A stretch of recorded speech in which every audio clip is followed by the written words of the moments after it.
Yun guys, for today's video, bumili ako ng maliliit na isda.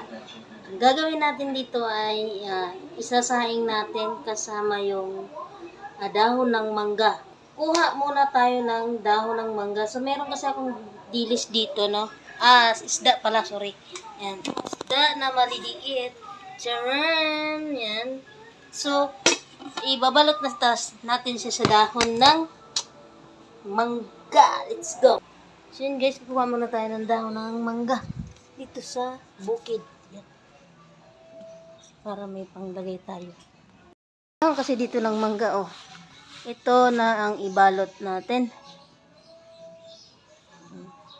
Pwede na yan, dahon ng mangga.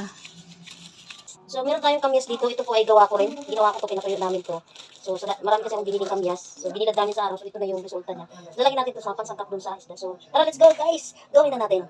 So yun guys, naglagay tayo ng plato dito para dito natin ipapatong yung ating gagawing isda at ibabalot na natin siya sa dahon ng mangga. So guys, kung mamanapatin nyo, masarap po ito at ito ay hindi ka magsasawang kainin, no?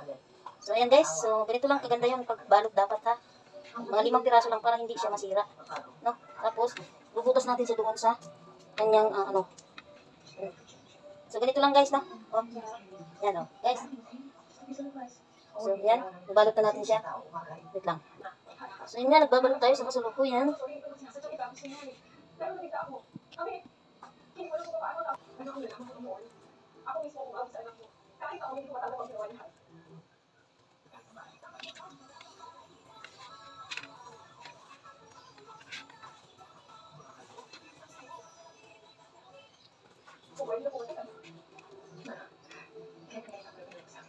Okay guys, sana dalawa na.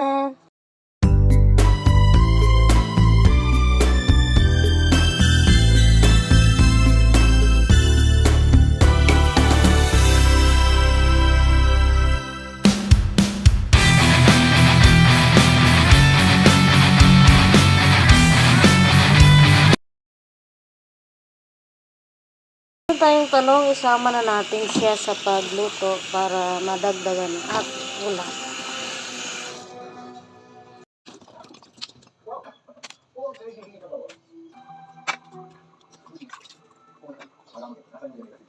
So guys, sasama natin ito dito sa ating isda. Ayan. Bakit ito?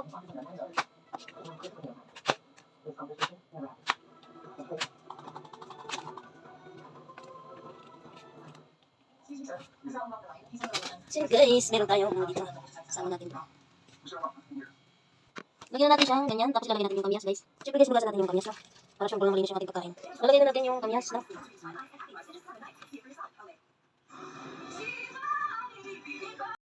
Yun mga idol, dahil wala tayong taba ng baboy, dahil may sakit ngayon ng mga baboy, ayaw namin bumili. Ang ilalagay ko dyan ay mantika laang. So ngayon meron tayong mantika dito. Mamantikaan na lang natin para masarap siya. At magme-melt po yung sabaw. Alright, para lang din naman siyang paksiw. Guys, meron tayong tubig dito. So kung makikita nyo, mainit yan. Ayan, mainit siya. Ilalagay natin siya para doon sa sabaw niya. So ayan guys, salang na natin siya. Ayan, nasalang na natin siya. So bubuksan natin yung kalan. Salangan natin ang ating nilulutong ulam.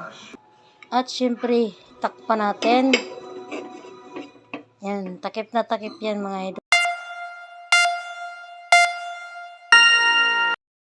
Guys, so, luto na siya.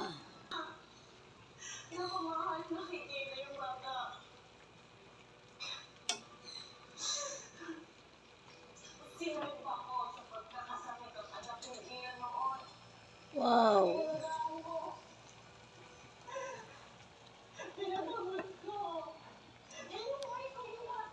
Yan. So, yan na yung sinaing natin guys. Tapos na po at luto na siya.